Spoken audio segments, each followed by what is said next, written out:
Welcome to this week's vlog.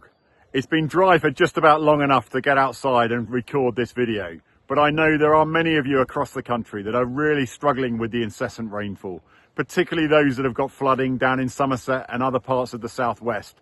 Our thoughts are with you. We really hope the weather does dry up, but also we must learn lessons. Our river network is part of our critical national infrastructure, and it must be maintained to make sure we can get that water out to sea.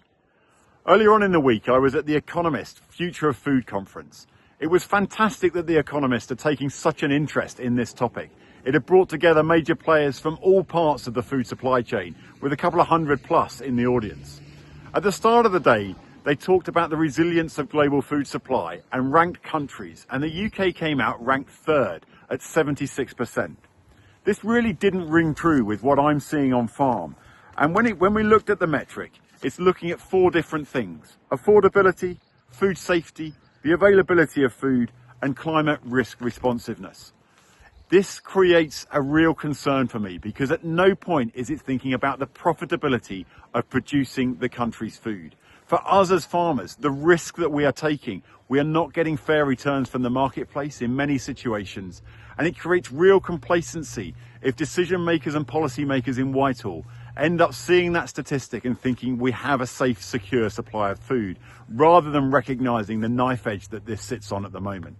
I had the opportunity on a panel to raise these concerns and make sure that the whole food supply chain recognises they have a responsibility to try and create the framework for reinvestment for the future. I also want to take this opportunity to draw your attention to two very important consultations around the animal health and welfare strategy.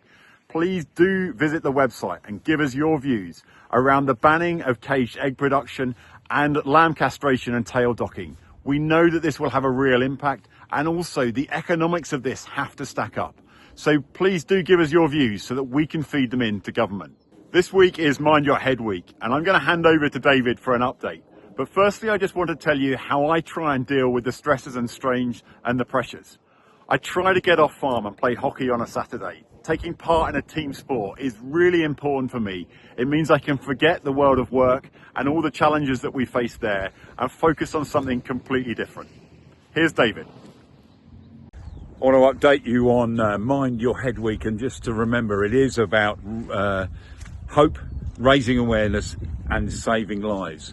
Please use our Take 5 to Stay Alive tool to help manage your mental health if it works for you, and reach out for help if you need it. And please be reassured that asking for help is a sign of strength, not a sign of weakness, and there is plenty of help out there if you need it. Finally, I'd like to mention NFU member Sam Stables. He's completing his walk from Herefordshire to London with his sack full of worries on his back. He's done a fantastic job of raising awareness. He's raised a lot of money. Please support him if you can. I'll be there to welcome him along with many other people when he reaches the end of his walk in London this afternoon. What a fantastic story.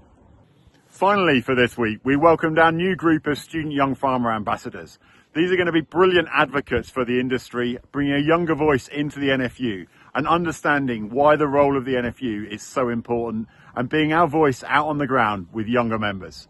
Thank you very much for listening. I look forward to updating you next week.